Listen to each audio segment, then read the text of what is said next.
there, there, there. ഈ 3 വേർഡ്സിന്റെ difference എന്താണെന്ന് അറിയാവോ? ഞാൻ സിമ്പിൾ ആയിട്ട് പറഞ്ഞു തരാം.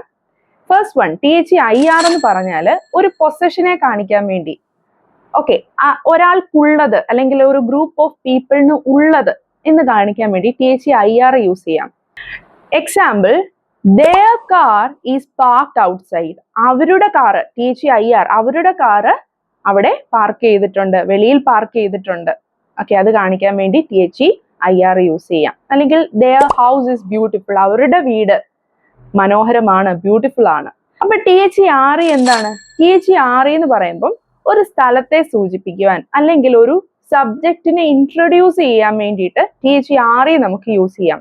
ഒരു പ്ലേസിന്റെ എക്സാമ്പിൾ പറയുവാണെങ്കിൽ the park is over there, അവിടാണ്, ആ ഒരു സ്ഥലത്തെ നമ്മൾ കാണിക്കുവാണ്, the park is over there.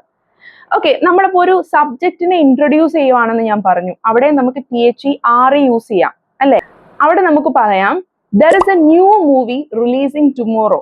നാളെ ഒരു ന്യൂ മൂവി റിലീസ് ആകും. ഓക്കെ, അപ്പൊ അവിടെ നമുക്ക് എന്താ പറയാം? THERE പറയാം. അടുത്ത there, THERE', അത് there are ആണ്.